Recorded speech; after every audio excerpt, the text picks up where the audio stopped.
សួស្តីបងប្អូនទាំងអស់គ្នាហើយនឹងសូមស្វាគមន៍មកកាន់ចម្រើន Channel នៅក្នុងមេរៀននេះខ្ញុំចង់បង្ហាញបងប្អូនអំពីការបង្កើត Star Trail ដោយបងប្អូនបានឃើញនៅក្នុងរូបភាពនេះស្រាប់បាទ Star Trail តាមពិតយើងអាចថតចេញពីកាមេរ៉ារបស់យើងបានដោយប្រើ slow shutter speed ពីកាមេរ៉ារបស់យើងអាចប្រើរយៈពេលប្រហែលជា10ឬក៏20នាទីឬក៏ជួនកាលអាចរហូតដល់រាប់ម៉ោងក៏មានដែរបាទប៉ុន្តែបើសិនយើងប្រើប្រាស់ slow shutter speed ពេកកាមេរ៉ា sensor របស់យើងវាប្រកាសជានឹងក្តៅអញ្ចឹងវាអាចនឹងធ្វើឲ្យកាមេរ៉ារបស់យើងងាយនឹងខូចបាទអញ្ចឹងយើងអាចថតប្រើប្រាស់កាមេរ៉ាយើងដោយប្រើ shutter speed slow ប្រហែលជា30 second អញ្ចឹងបើសិនជាបងប្អូនចង់ដឹងថាថតយ៉ាងម៉េចឲ្យវា sharp focus ទាំង foreground ហើយនិង background ដោយរូបភាពនេះអញ្ចឹងបាទអញ្ចឹងបងប្អូនបើសិនចង់ដឹងអំពី technique នេះមួយទៀតបងប្អូនអាចទៅ say comment មកខ្ញុំខាងក្រោមមកបាទបើសិនជាមានគ្នាច្រើនគាត់ចង់ដឹងខ្ញុំនឹងធ្វើការបង្ហាញតទៅទៀតបាទអញ្ចឹងសម្រាប់មេរៀននេះគឺខ្ញុំចង់បង្ហាញបងប្អូនអំពីការបង្កើត effect ដោយបងប្អូនប្រើប្រាស់វិធីសាស្ត្រថា stacking order ឬក៏ឲ្យឈ្មោះថា exposure stacking ឬក៏ layer stacking បាទដើម្បីបង្កើត trail បាទដូចបងប្អូនឃើញនេះបាទអញ្ចឹងមកខាត់ពេលយើងចាប់ផ្ដើមមើលទាំងអស់គ្នា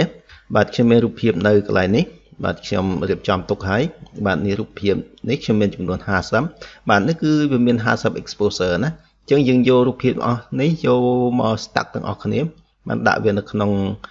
layer ផ្សេងគ្នានៅក្នុង Photoshop របស់យើងណាបាទអញ្ចឹងបងប្អូន select មក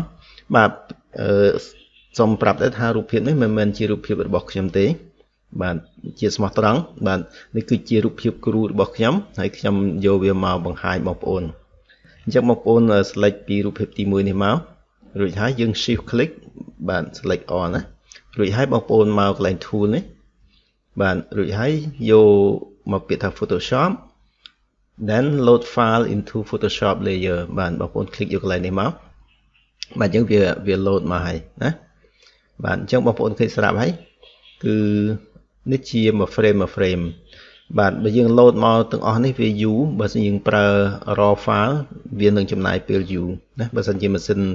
កុំព្យូទ័ររបស់បងប្អូនវារៀងcapacity វារៀងទាបតិចអញ្ចឹងវាអាចជួនកាលវាអាច stuck ដែរអញ្ចឹងបើបងប្អូនមានម៉ាស៊ីនតូចបងប្អូនគួរធ្វើទៅជា JPEG ដូចខ្ញុំអញ្ចឹងណាបាទអញ្ចឹងយើងបាន load មកកាន់ Photoshop អស់ហើយអញ្ចឹងអ្វីដែលយើងនឹងធ្វើគឺយើងត្រូវ blend វាឲ្យវាទៅឲ្យវាយើងអាចមើលឃើញណាបាទយើងឃើញ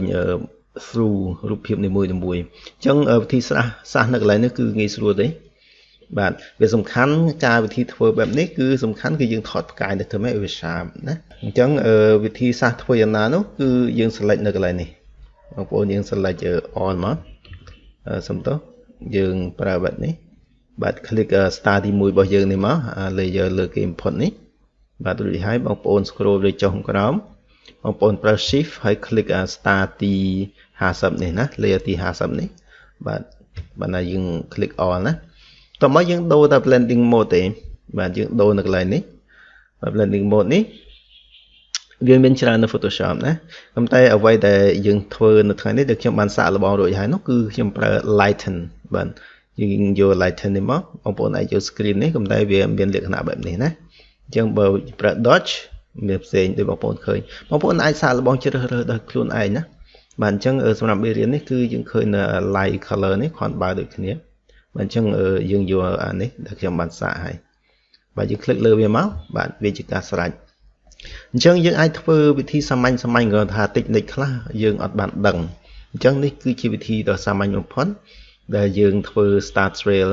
ដោយសារយើងមិនបាច់ចំណាយពេលប្រើ slow shutter speed របស់យើងប៉ុន្តែបងប្អូនអាចសាកល្បងបានណាបើសិនកាមេរ៉ារបស់យើងវាធន់កាមេរ៉ារបស់ខ្ញុំជួនកាលក្តៅខ្លាំងអញ្ចឹងខ្ញុំអត់សូវហ៊ានបន្ថយទេណាបាទអញ្ចឹងគួរតែគិតរឿងនឹងដែរអញ្ចឹងយើងអាចយកវាមកកែប្រែនៅក្នុង post process របស់យើងនេះណាអូខេបើសិនជាបងប្អូនគិតថាមេរៀនដែលខ្ញុំបង្ហាញឬ technique នេះបងប្អូនគិតថាវាមានប្រយោជន៍ឬវាល្អសម្រាប់បងប្អូនអ្នកថតរូបសូមចែករំលែកណាទៅកាន់មិត្តភ័ក្តិបងប្អូនរបស់យើងបាទអញ្ចឹងសម្រាប់មេរៀនក្រោយខ្ញុំនឹងបង្ហាញ technique មួយទៀតថ្មីមួយទៀតបាទដោយបងប្អូននៅឃើញនៅ effect មួយនេះណាបាទអញ្ចឹងបើសិនជាបងប្អូនចង់តាមដានថាខ្ញុំធ្វើដោយវិធីណានោះបាទនេះគ្រាន់តែជា technique របស់ខ្ញុំទេព្រោះជាបងប្អូនផ្សេងទៀតក៏អាចធ្វើ technique ផ្សេងណា bạn chẳng dương chụp nên ở mấy riêngក្រោយទៀតកុំតែកុំភ្លេចបងប្អូន subscribe channel របស់ខ្ញុំផងហើយនឹងចុចសញ្ញាកណ្ដឹងណាដើម្បីទទួលបាននៅវីដេអូថ្មីផ្សេងទៀតដែលខ្ញុំព្យាយាមរកវិធីសាស្ត្រឬក៏ technique ខ្លីៗដើម្បីជួយគ្នាយើងដើម្បីធ្វើម៉េចឲ្យអ្នក photographer របស់យើងហ្នឹងយើងថតរូបទៅវាបានស្អាតយើងអាចធ្វើ post process ណាបរទេសគេធ្វើបានតែយើងគួរតែអាចធ្វើបានដែរអញ្ចឹងសូមអរគុណយើងនឹងជួបគ្នានៅក្នុងមេរៀនក្រោយទៀតបាទ